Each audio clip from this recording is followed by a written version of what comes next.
This podcast is brought to you by Kiwi Design, the leader in MetaQuest and VR accessories. And now you can deck out your device while supporting the podcast. The MetaQuest 2 is a great headset, but do you ever feel things could be a bit more comfortable? Well, we have the solution for you. With lens protectors, controller grips, face covers, head straps, link cables, headset stands, and more, including my two personal favorites, the top version controller grips with added weight and an extended handle, and the Kiwi upgraded Elite strap. Let's be real, we've all whacked our controller. Don't be the guy messaging Oculus support for your own mistake or waiting weeks for an out-of-stock controller. Visit the link in our show notes to prepare yourself today. After visiting the link in our show notes, make sure to use the promo code Ruff Talk VR at checkout, all one word, to take full advantage of your savings. And make sure to click the link in our show notes so the podcast gets credit and you help support us. Remember, whatever you need, Kiwi has you covered. Hey everyone, welcome to this episode of Ruff Talk VR. We have one that we are so excited for. We've been joking the last couple weeks, maybe even the last couple months that... Oh, a couple months easy. Yeah, I don't know if we can ever get this one back on. You know, we're joined today with Lucas Martell, the creator of Walkabout Mini Golf and the studio behind it, Mighty Coconut, which is more than just a mini golf, virtual mini golf studio. You know, they have quite the library of animation titles as well. So we were joined with Lucas maybe about a year and a half ago. You know, a lot's changed in that year and a half for sure. Everything's changed. There's been endless DLCs. You know what? I want to say that we had him right after the release of Sweetopia. You're correct. So that sounds right.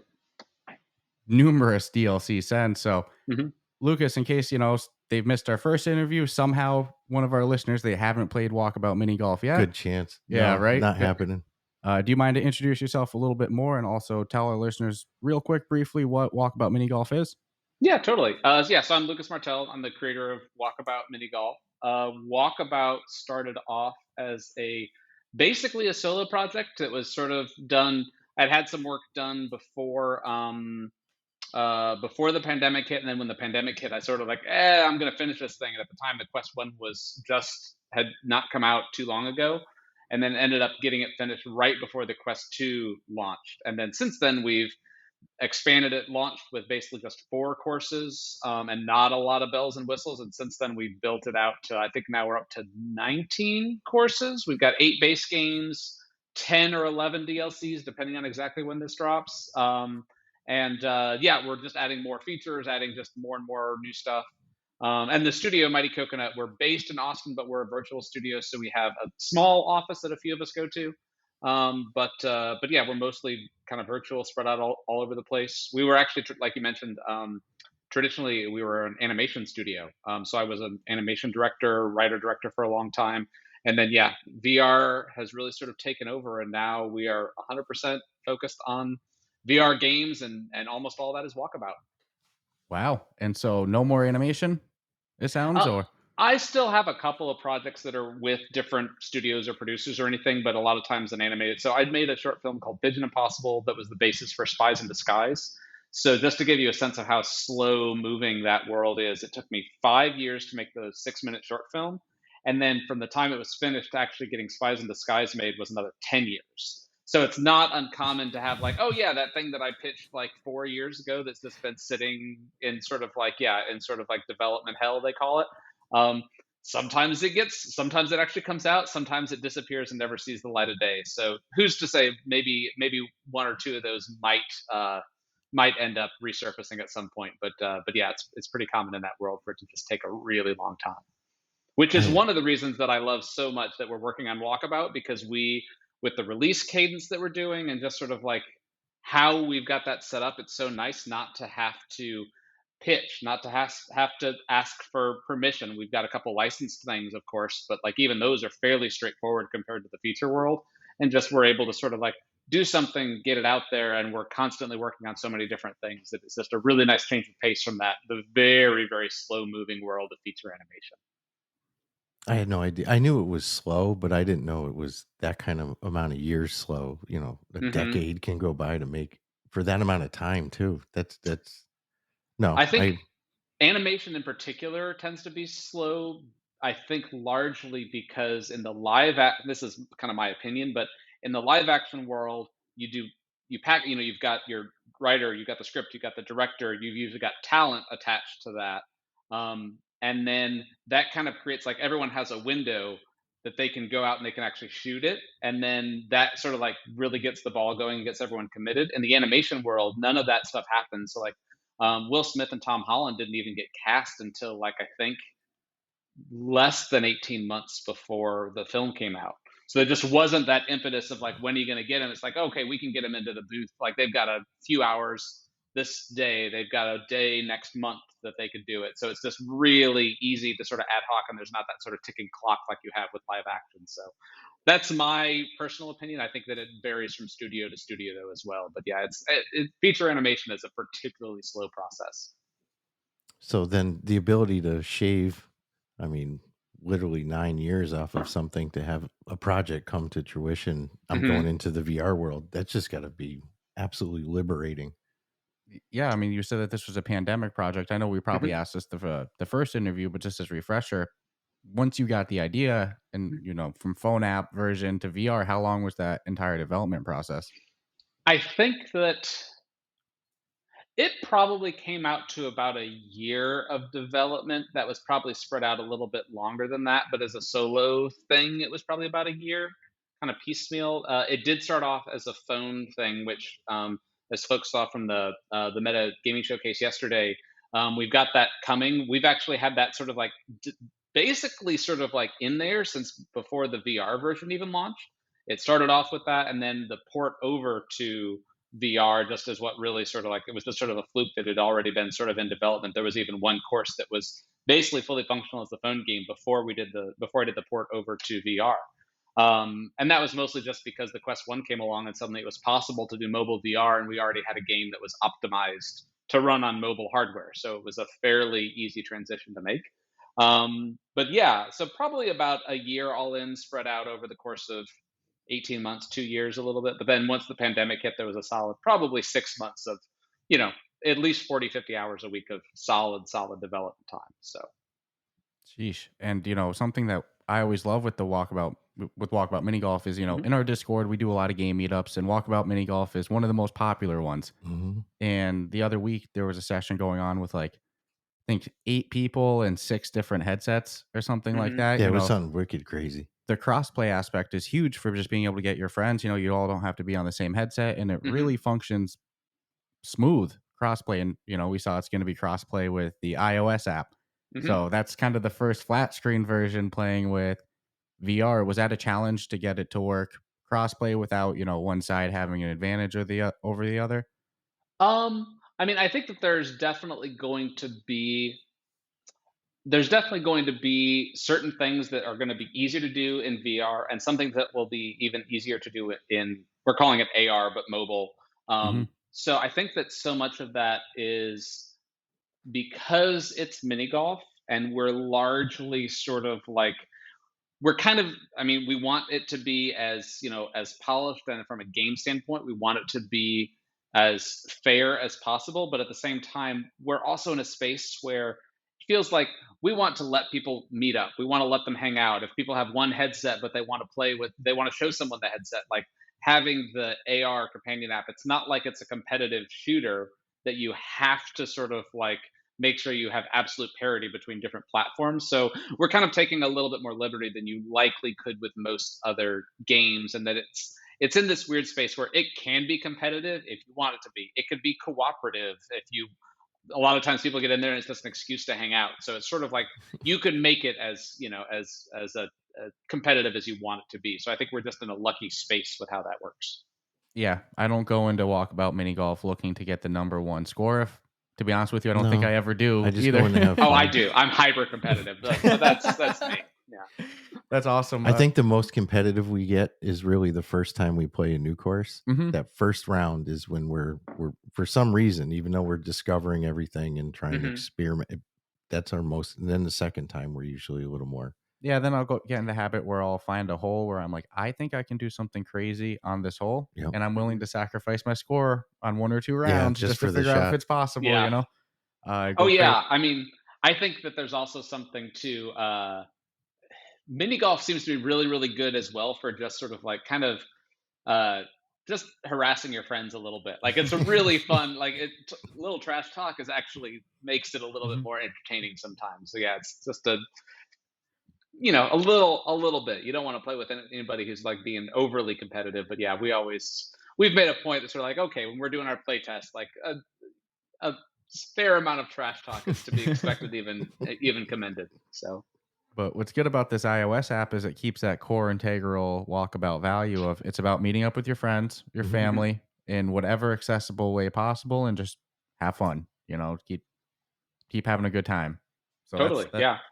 Yeah. that's And awesome. And we'll be very curious to see as well, sort of like if we're hoping that it can kind of cross over out of that just only VR, just sort of companion app space, because I think it is actually going to be a really unique, very novel, just sort of way of doing a mini golf game on mobile. So we're hoping that there's even some folks who aren't necessarily tied into the VR space. Also, about 50% of our games are single player. So there's still a lot of people that are going into VR and just sort of using it as a chill out. It's a great place to sort of like just wind down, or sort of like we try to maintain a kind of a Zen-like quality to a decent number of courses. Not all of them follow that, but hopefully that even crosses over, and even with the mobile version, we'll be able to. Some folks will just be very happy to just play it by themselves. So yeah, we try to cater to everyone as best as possible. I think you guys have done a great job. and I'm thinking back to like, about a year and a half ago where, obviously people were talking about Walkabout Mini Golf. There was a lot of popularity behind it. But from then to now, to me, it just looks like it's just been a constant explosion of every time there's a new course coming out, people are all over it. People are constantly posting the hole-in-one shots that they get. Yeah. Obviously, as a business owner, and when you look back, you had to have had some sort of like, oh, I want my product to be successful. But did you think you would be in the VR world like one of the leaders of what you do? top selling, top played, Everything.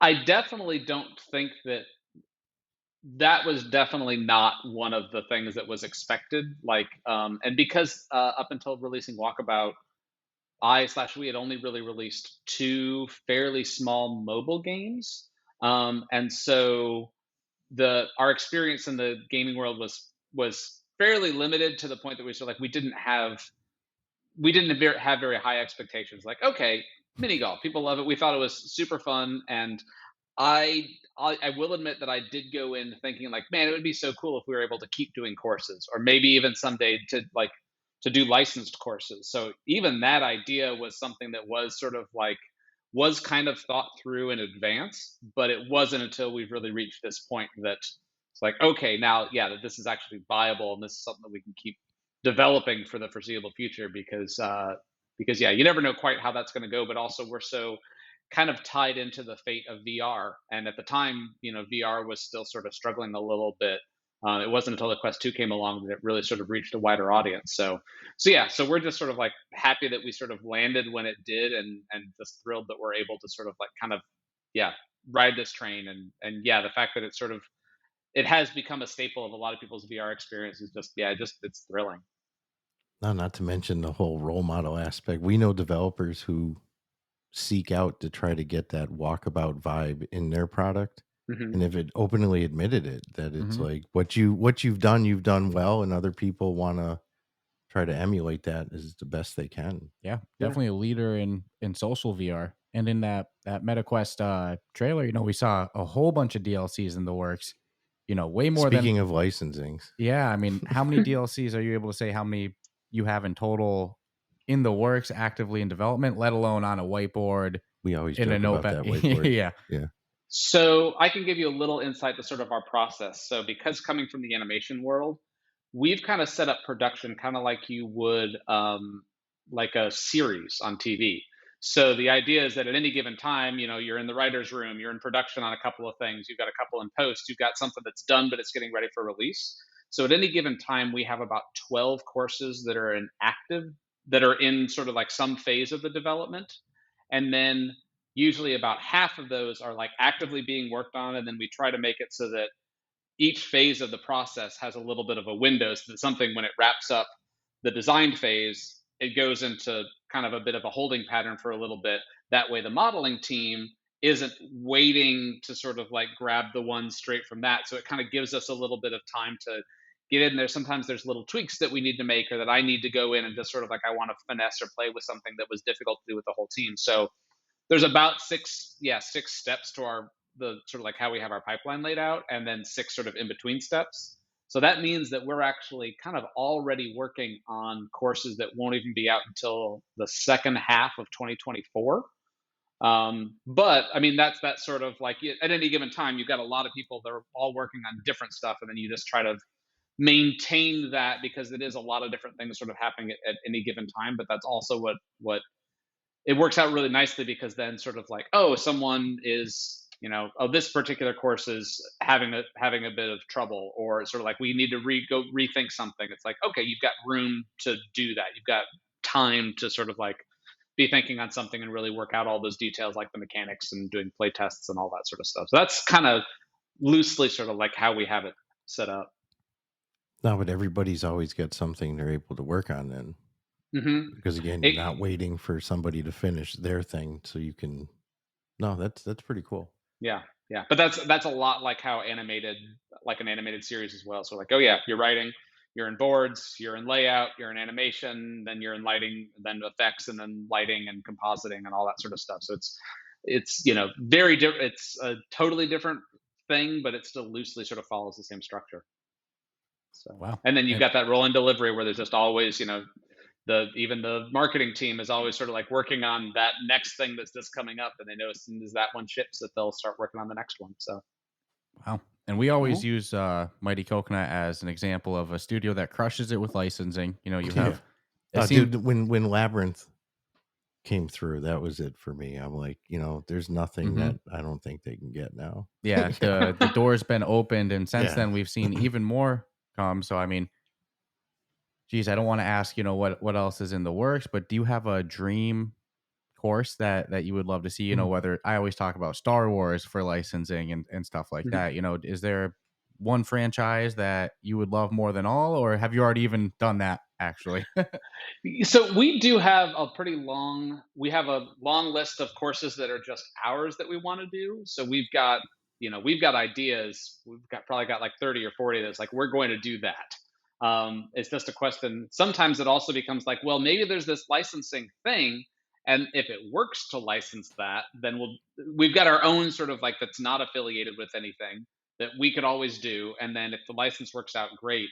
I'd love to do some of the bigger ones. I will admit that it's been a bit of a VR it's still small, and because of the way that we're structuring stuff with DLCs, it's just not big enough to sort of like really, really go after the sort of like a multi-million-dollar sort of licensing thing. It's just not big enough.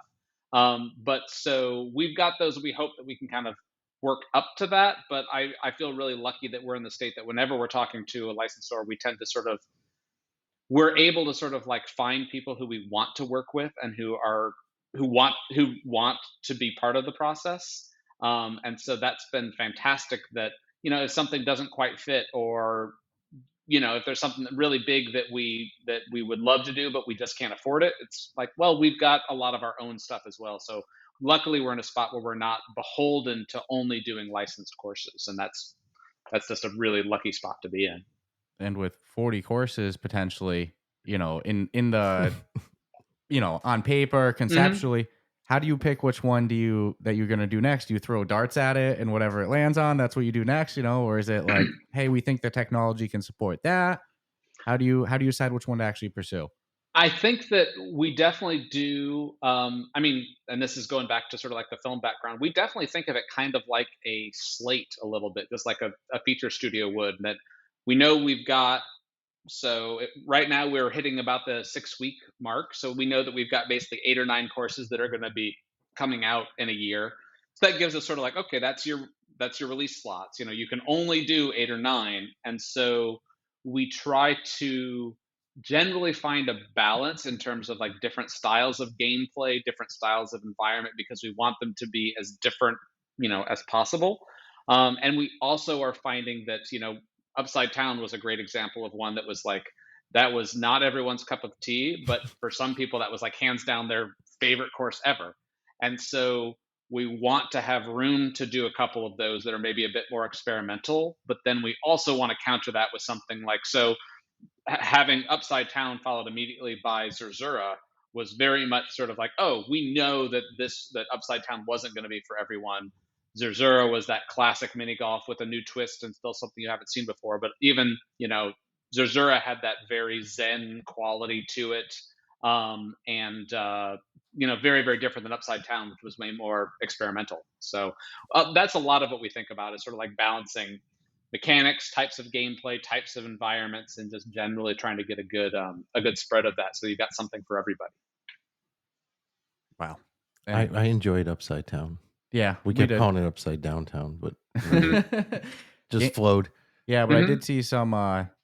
It was probably the only time I ever saw constructive criticism from the online communities of Walkabout. Usually it's nothing but glorious feedback, and I was like, well, I think it's maybe people want an old school classic mechanic mini golf course, not even so much the actual course itself. I think it was just a couple courses and released in a row of different mechanics, more so than, again, the actual course itself.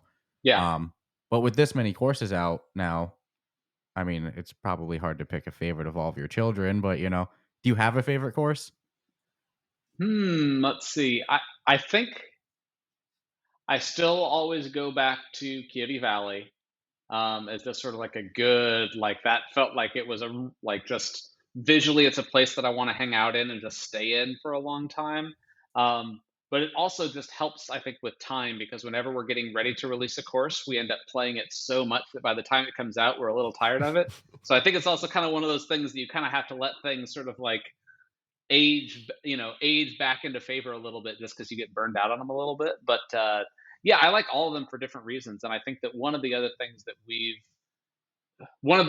things that we have to keep reminding ourselves of is that there's a tendency to, like, once you do something in one course, there's a tendency to think like, oh, well, we have to do that in every single course. And I think what we found is that it's way better to focus on, let's do something new or something visually different, or gameplay wise, like Upside Down, like something that is different, and sort of make that the focus and really polish that element. But then it can be different. We don't have to do the crazy mechanic of Upside Down in every single thing. We don't necessarily have to do like the wind mechanic in Kioti Valley was sort of like the intro to that, where we were playing around with it to see how people would respond to it. And people loved it so much. Like, we're starting to do that more, but at the same time, not every single course is going to be a new mechanic, because some people want the more classic experience. Yeah, so that's kind of how we think about that, and sort of like, yeah, balance the slate. And even going back to something that you had just said, that I think that the way we have it set up and being able to do 8 or 9 courses per year means that we can also, you don't want to just do something crazy like a few in a row, but like, we kind of consider like, okay, every year we get to do one that we get to sort of like, okay, let's roll up our sleeves and do the thing that we always wanted to do. And maybe some, again, it's something that, like, some people are going to absolutely love it, and it might not be for someone else. But it seemed like people got it, that once you launched Zerzura, they're like, oh yeah, it's not like they haven't changed direction. It's just that they're also just expanding the palette, maybe a little bit, is the best way of thinking about it, and trying to, yeah, just not doing the same thing every time, because you want to keep it fresh. Oh no, I can't think of any 2 courses that are the same at all. No. And a lot of that has to do with the background too. I mean, for all I know, there could be 3 courses that have the same hole, but I would never know, because the background changes it up. And it kind of speaks volumes to how new this territory in VR still is. You guys are one of the leaders in doing consistent DLCs. There's not exactly the ironed out science like flat screen gaming of, here's how you should do a DLC release schedule and balance difficulties of each one. It's kind of you guys figuring it out on your own, and it's cool that you're like, all right, don't go crazy with each one. Lesson learned.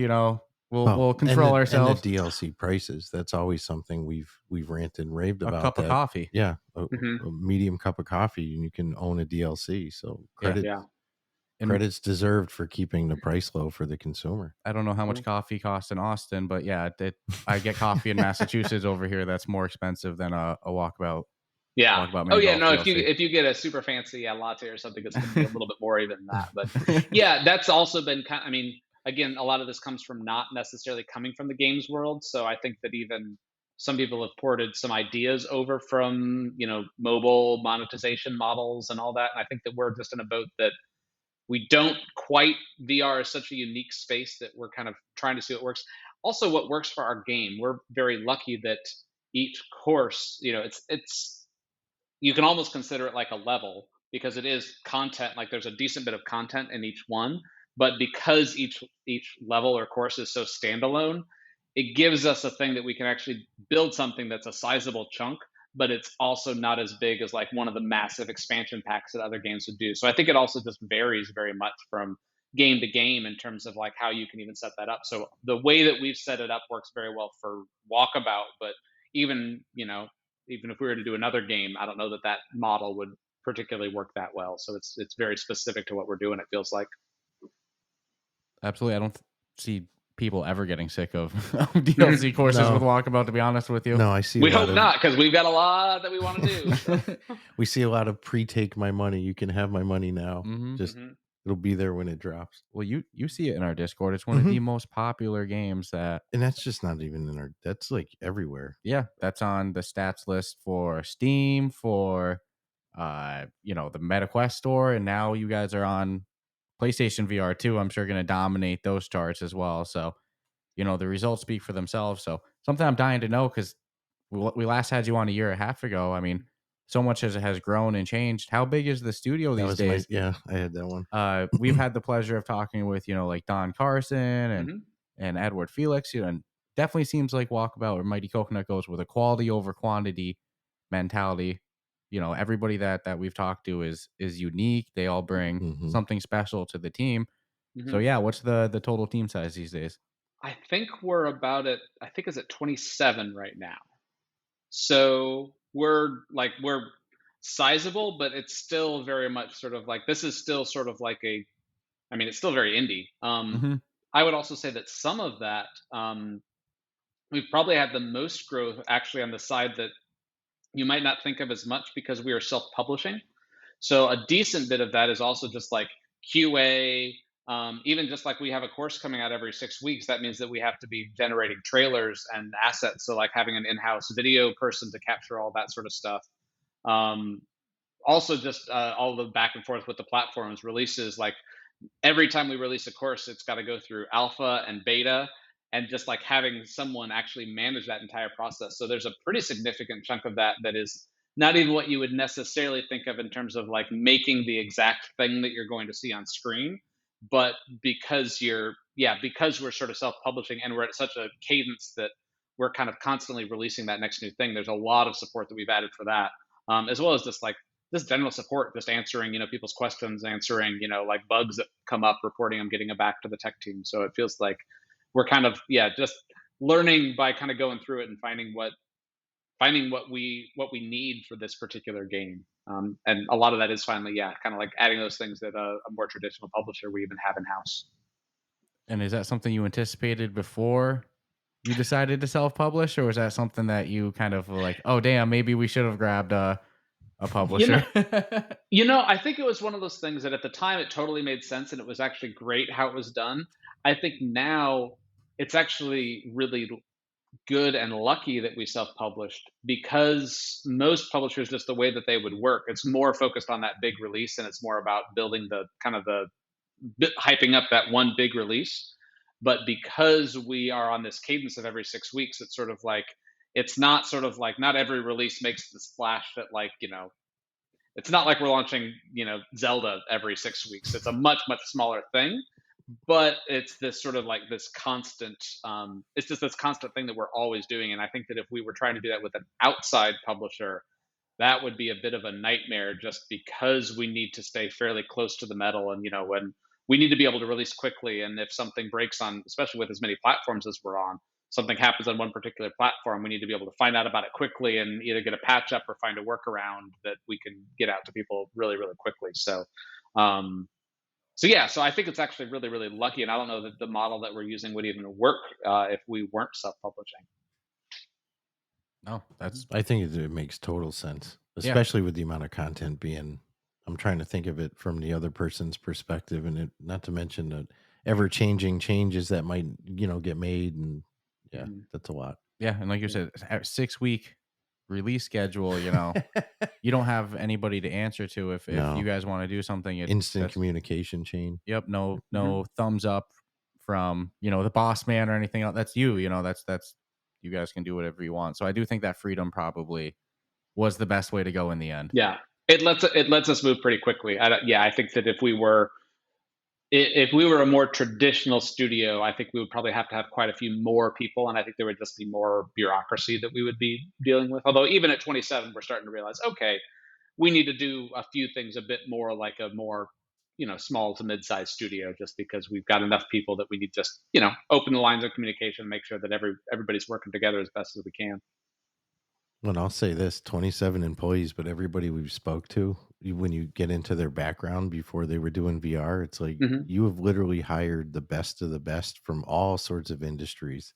Disney Imagineer, Don Carson's a gem, and then Edward Felix had quite a great story as well. That's why I said before, quality over quantity. I have a feeling if you went into each person at Mighty Coconut story, it's something unique and something valuable to the table.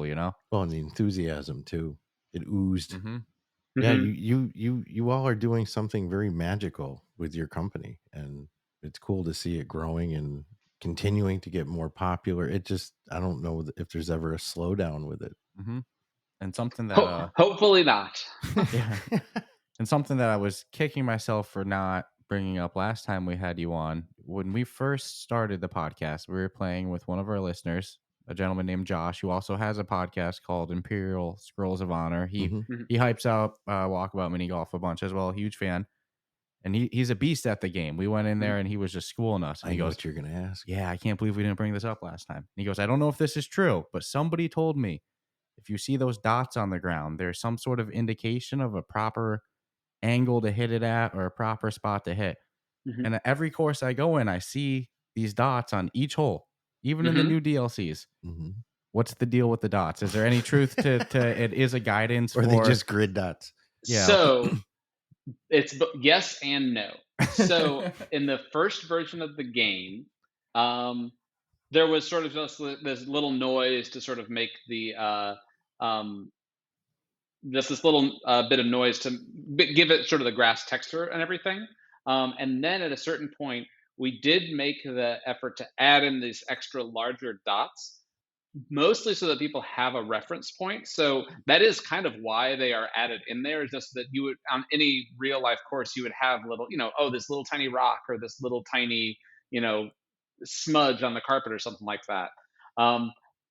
However, we don't go through and actually place those for any particular thing. So it's kind of both. It is in there to help for people to have some guidance, but the general idea is that there's enough little spots that are all over the place that whatever line you want to pick, just this is how you would do it on a real life course. You've always got something that you could aim at or something that can help give you a little bit of bearing. All right. I'm happy and sad at the same time, because I always wanted to think that, well, one of these, if I go through one of those dots, I'm guaranteed a hole in one. I mean, that's just we were convinced of it. Yeah, you should have just messed with us and started a complete lie. Oh, yeah. One of those dots will get you the hole in one every day. In fact, now I'm thinking of all of the terrible April Fool's jokes. I feel like if we just moved the T like half a centimeter in any direction, just to sort of like start, because there's some people who really do have that dialed in, and they just know if I hit it this speed, like right at this particular spot. It's actually made it a little bit difficult from the development side of things, because there's a few times where we want to sort of like, we find a little, imperfection in the physics system, but if we change anything about how the physics works, like it changes previous courses, and that bounce off of a particular surface might be just like 2% less than it was previously, or it rolls like ever so slightly slower, but it's enough for people to notice, especially those pro players. Like, what did you change? It's like, oh my God, we can't change it. We can't. Yeah, it's difficult to go in and, when we're adding new mechanics, we need to be able to fix some of those things, but we've got to do it in a very surgical way, so we never change anything about how the old course is played. Oh man, I never even thought like it would it would be that much of a problem, but it Well, would be because if you honed your skills and you know the hole and you know exactly what and it doesn't work, yeah, something's wrong. Oh yeah, those and hole-in-one lines where I know, like, oh, if my ball rolls right up there, it'll roll straight into the hole, and then if friction changes the slightest little bit, and suddenly it skips out or something. It's. I mean, the people who are really serious are way better than anyone we have on the team. So we have found that we just kind of lean on the beta testers a bit more to sort of like help call those out because some of those are so infinitesimal that I don't know that anyone on our team would even pick up on them. well, and So physics are bigger in some games or higher importance in some games than others. I play Gods of Gravity, and I'm not about the physics in that game, but No. you mess with the physics, Golf, and yeah, yes. come on, that's the whole game too. So it's a very sensitive part of the engine, I'm sure, to mess with. yeah, And yeah. And with an even upgrading systems under the hood, we have to be super careful that we don't, upgrade our system to get, better graphics or better performance or something, and then end up that, oh, they just happened to also introduce a new change that we didn't realize. So I want to give a shout out to your sound score department because it's an area that gets overlooked a lot in gaming. hmm Just background sounds, ambient noises, Mhm. actual gameplay sounds, hmm music, but definitely always a soothing environment. Never had so anxiety. so I was actually a music major in school. I'm a sax player.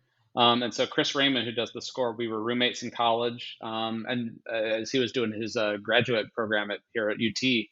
But so, yeah, so music has always been something that we thought about, and it's great working with him. And we just have a great like sense of sort of like, uh, he knows what I like, but it also I think gives him a lot of room that sort of like every time he does a course, he gets to do a totally new different style of music with instruments that he would never have, many other reasons to touch. And again, it's kind of like us doing the courses. He gets to sort of like this like inhabit this new weird thing for a little bit and then move on to the next one to do another weird, crazy thing. So I know he has a great time. And then yeah, the sound design, just because yeah, my history was music, and I ran a small recording studio for a little while there. So yeah, I get a lot of fun about going in there and doing all of the atmospheric. It's really easy to overlook, but it adds so much production value and just makes a space feel real or bigger or more alive than you can do with visuals alone.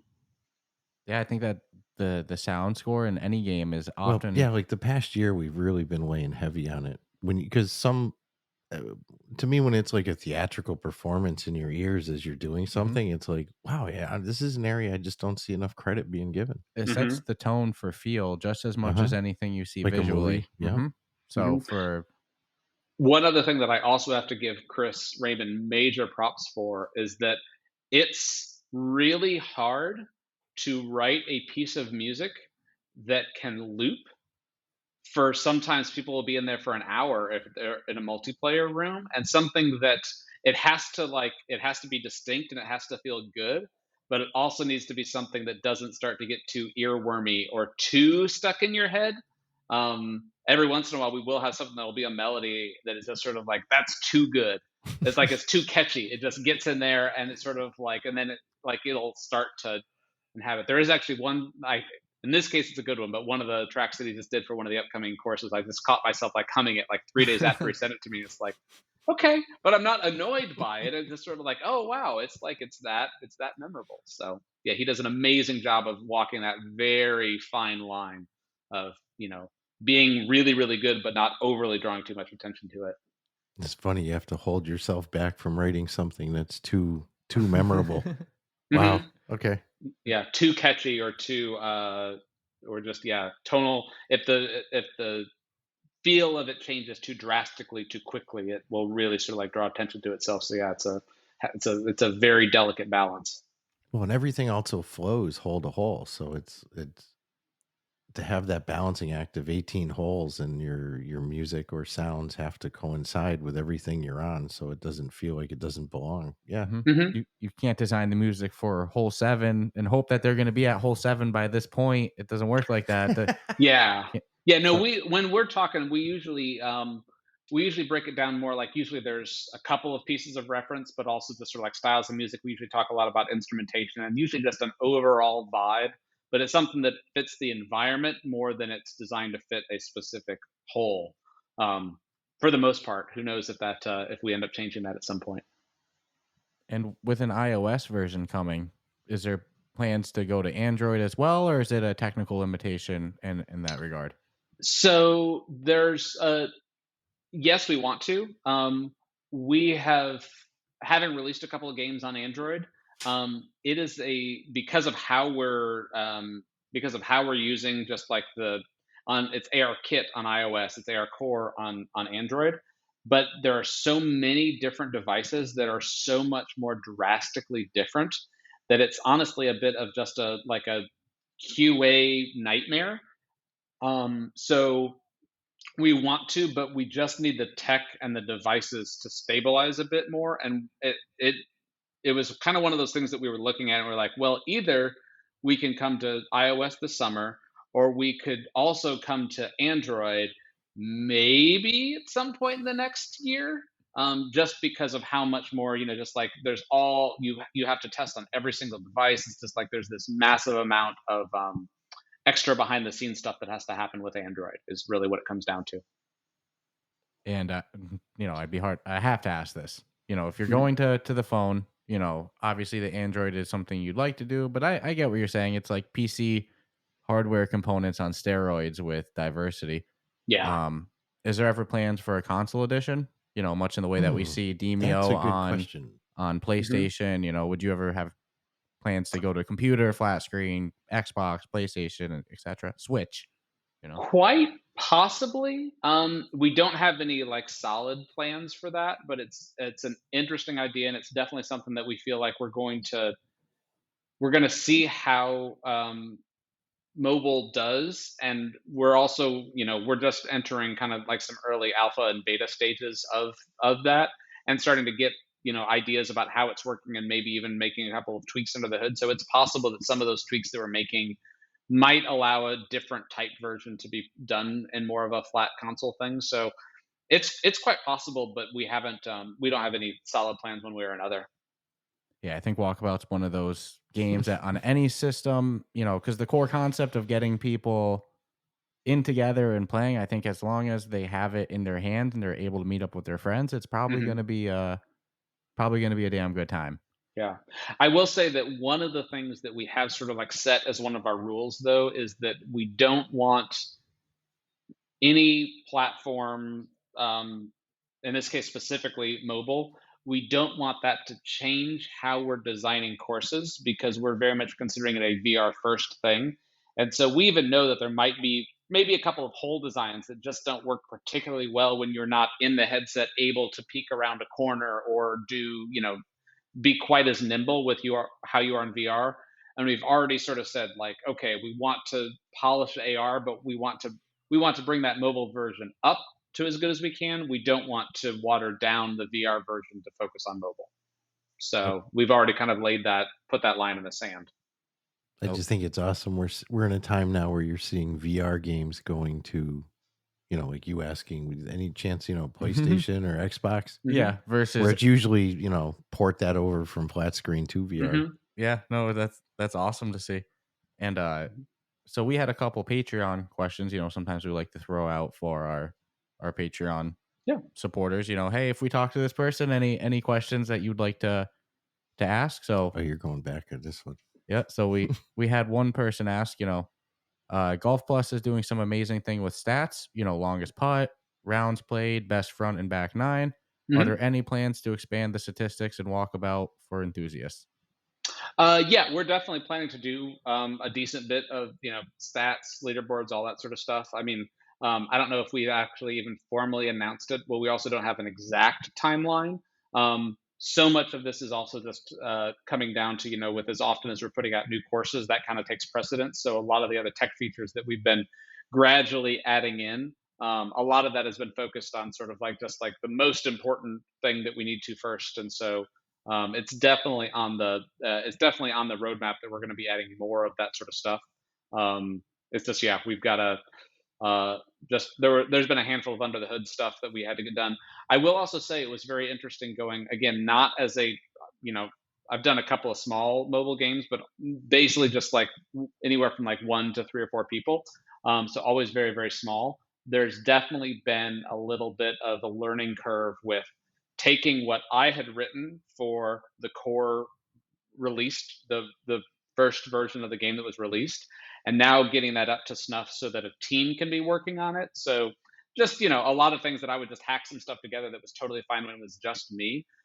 We've spent a decent bit of time just sort of like kind of getting the base version of the game updated to the point where that now that sort of like the larger team can really be efficient on it, and scrapping old systems that I had put in place and putting more versatile things in place. So there's been a good bit of that, and it feels like we're just now reaching the point that, okay, we've got that new foundation laid, and now we can really start doing more stuff on top of it. So I expect people are going to be pretty happy to see just some of the new features that are going to be coming out over over this next stretch of time.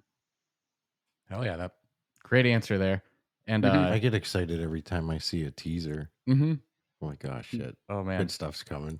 Well, there's yet to be a single bad thing from the Mighty Coconut team for No, VR. every time we play a new course, it literally is what we say. And then sometimes we'll play one and be like, I didn't think they'd ever be able to outdo my experience on, I won't name any course so people come to their own conclusions, but you can have your own favorite and be like, yeah. And again, that probably goes back to kind of what I was saying earlier too, and it's sort of like, we're certain courses, it's all about the visual. Certain courses, it's all about the gameplay, and so like find that thing that's going to make it really unique, and as opposed to try to make you just can't possibly polish every single aspect of every single course to within an inch of its life. So find the thing that's going to make it cool and unique, and make that the best version of like the visuals in Atlantis, where I think one of the the best that we've ever hit. And we want to do more like that, but at the same time knowing that that was largely because it was an underwater environment and you could have fish swimming all around you. Like, not every course is going to have that. So find that next thing that's going to be, as that's people are going to want to talk about, are going to have such a great time with, but focus on that and really sort of like let each course sort of like shine in its own way. That's awesome. And so the next question submitted was, the most shots I miss are when a ball is up against a wall, barrier, or object because I can't see my putter during the shot due to barrier appearing solid.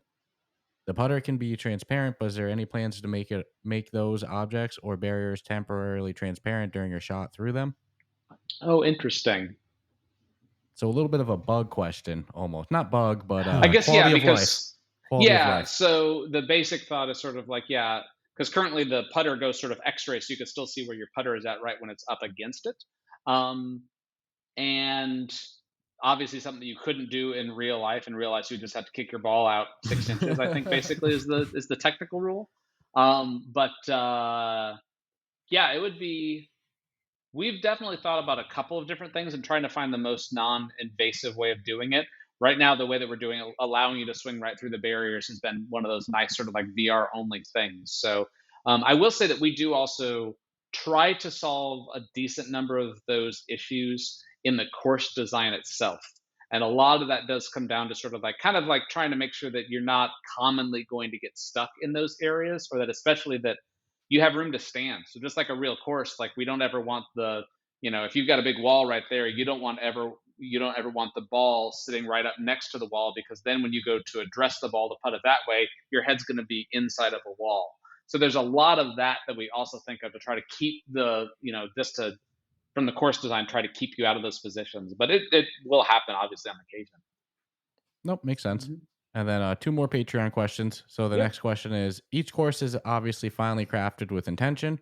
And while a course creator may be way too ambitious, what about a way to move pin placement for each hole? Is there any talk about options to customize a course in any way to expand gameplay?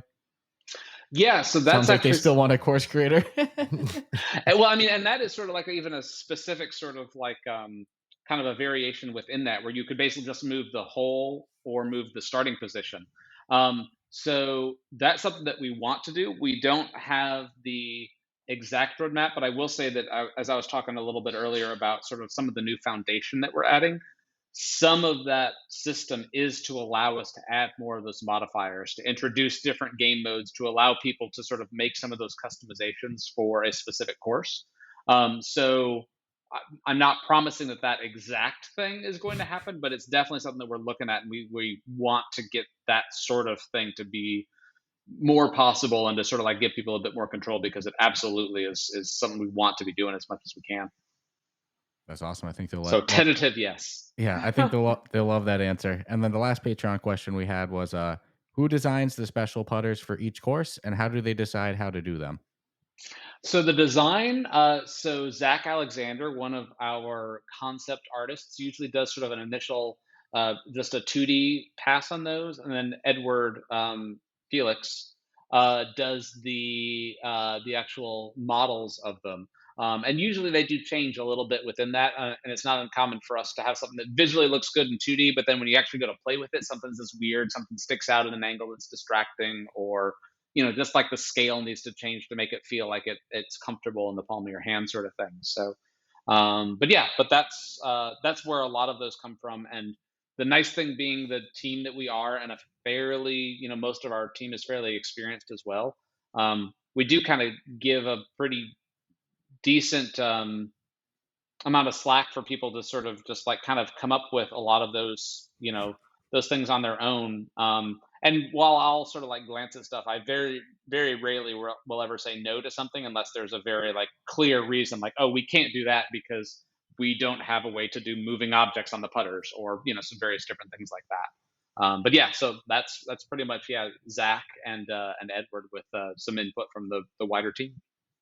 Yeah, when we interviewed Edward, we had quite a bit of fun talking with him about his ball placement and about a backlog he has with them. And there's even some he was like, ooh, a little devious with how difficult he made them to find and everything like that.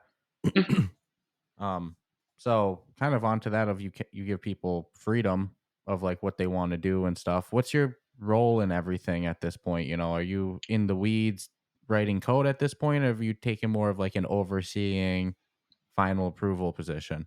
It is, my role is more of the overseeing, but I still get into the weeds on a couple of things.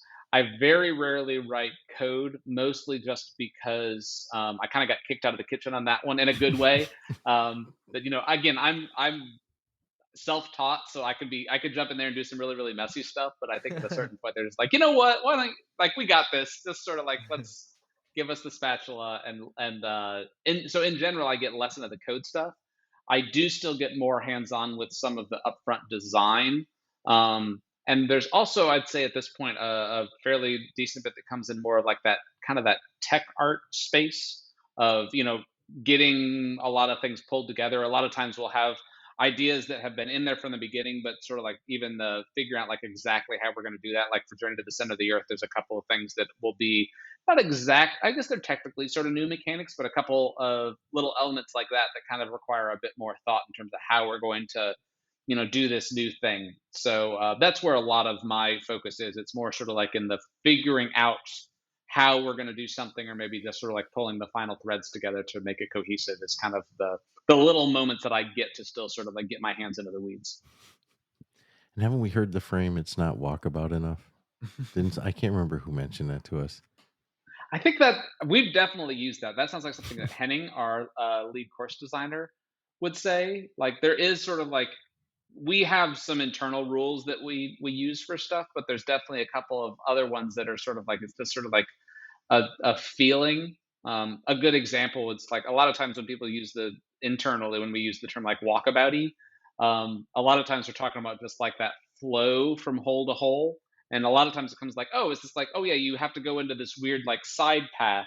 It doesn't feel like you're moving forward the whole time. So sometimes we'll use little things like that, but it can apply to a lot of other things in terms of, just sort of like making it, kind of capturing that feeling that a lot of the courses have.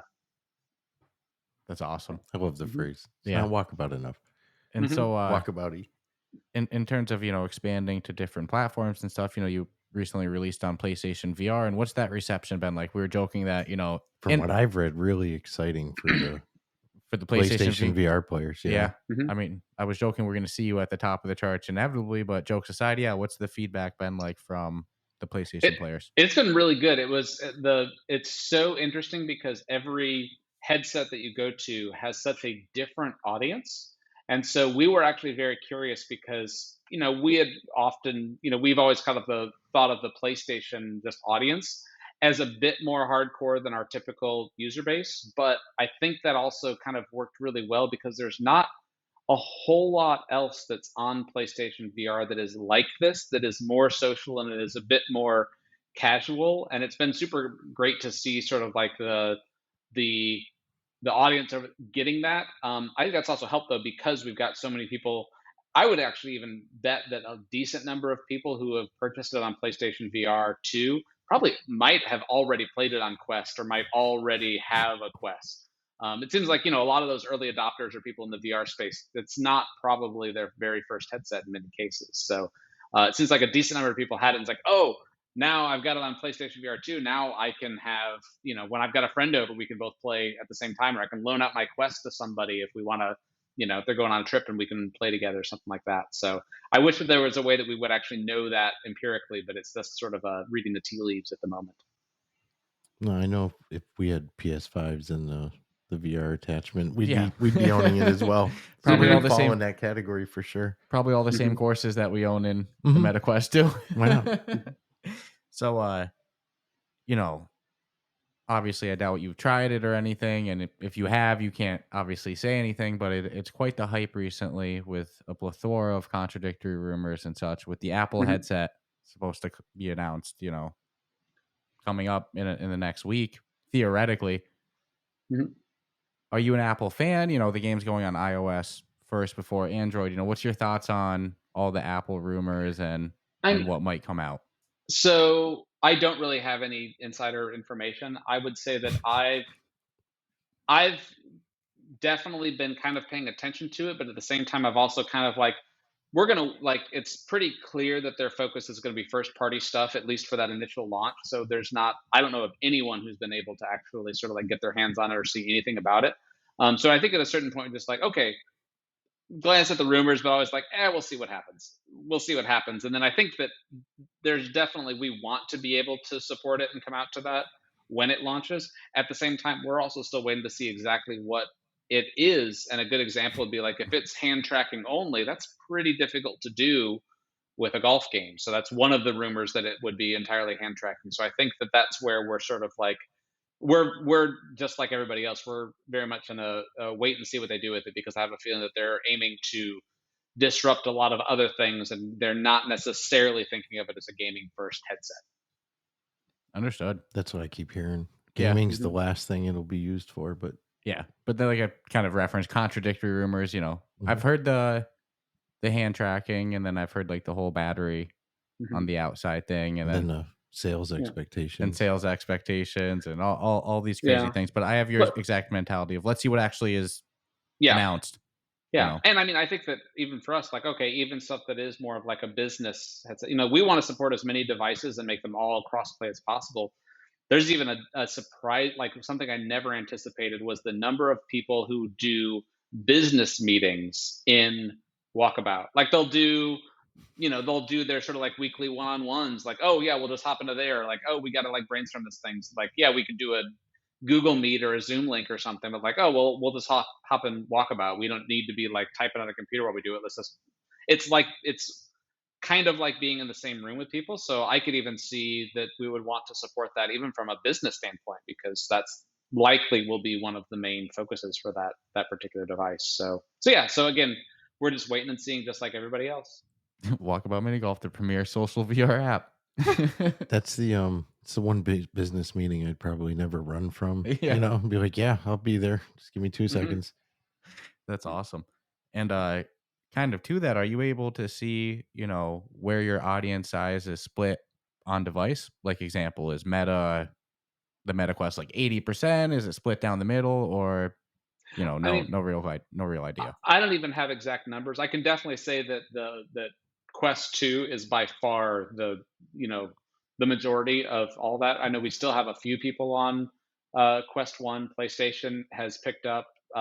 Steam is also there's a sizable number of people on Steam. But Quest 2 is very much the dominant. I mean, every VR developer sort of like, if you're making a VR game, and unless you have funding from, for instance, like PlayStation, you have to, you still have to focus on Quest, at least for now, because that's the largest audience by, several orders of magnitude. That makes total sense. Mhm. And you know, Lucas is a busy man, clearly, 1,000 You things think? on the plate. So we're hitting that hour point, which is usually the point I pull the plug and everything like that. But before we let Lucas go, is there anything else that you wanted to ask him?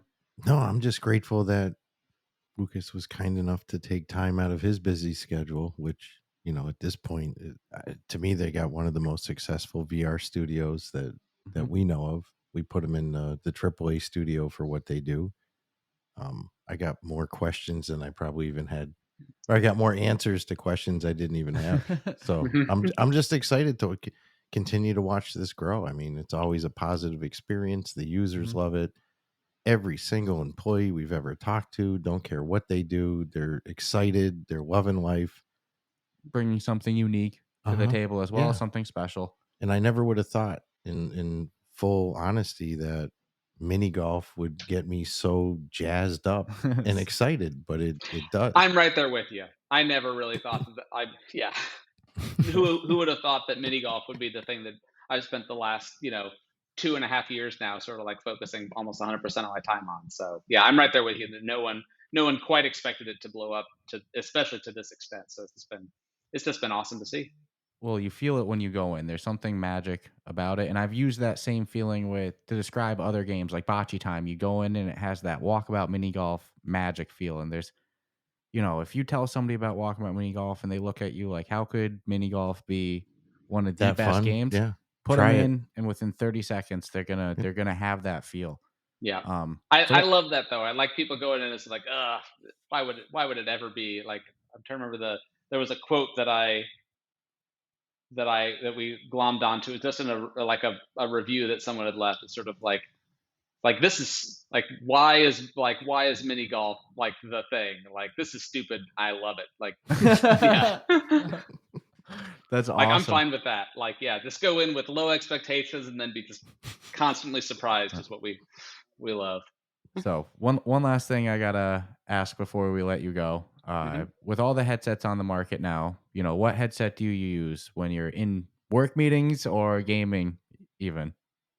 I mean, so mostly Quest 2, but a lot of that is also just because we are doing everything within Unity, and Quest 2 you could test standalone. You could take it out, you could play other games, you can do anything, but then also we can plug it into our laptops or PCs or whatever. And we actually use it in Editor. So just the ease and the flexibility of that has proven to be really, really good. But we've got different folks on the teams or on the team who are using different stuff. Some people playing on PlayStation more regularly, Pico. But for me, yeah, just the portability and that Quest 2 is usually sort of the benchmark that we test most stuff on. And have you been playing VR games as well, or is it pretty much development and then, dude, I'm done? No more headset. Well, I also have a 3-year-old and an 8-year-old, so it's pretty much at this point, it's the sort of like it's pretty much development. I've gotten little opportunities to play stuff. I'm actually hoping that as things calm down, I'll be able to, or just as we get things into more of a routine, that I'll be able to play a few more because I'm definitely pretty far behind on just playing all the other games that are out there. Well, for good reason though. 3 and 8, The company just going to continue to grow, and yeah. the downside to running a very successful business. Yes, the amount of hours in the day don't increase as success increases. No. In Time fact, is the enemy. It sometimes feels like it goes the opposite way, if anything. Totally. So, Lucas, before we let you go, is there anything else you want to say to our listeners? Maybe remind them where to find Walkabout Mini Golf on social media and stuff like that. Yeah, totally. I mean, best place is just walkaboutminigolf.com. That'll take you right to our page. We've got links to all the socials, all of our different store pages, and yeah, we've got really excited about Journey to the Center of the Earth coming out, and Laser Layer not too far behind it. So that's going to be a super fun one. Can't wait. Yeah, didn't even get too much into Laser Layer. I had some questions about the mechanics of that, but if anything, wait for that one to drop. Sometimes it's better to find out organically as well. We'll do it again in another year, and we can catch up on it then. Sounds good. Awesome. So thank you again for joining us, Lucas, and for our listeners, subscribe, rate us 5 stars, check out our Discord, check out our Patreon, and hop into that Walkabout Mini Golf. Yep, play sessions, and we'll check you out next week. Ciao, ciao.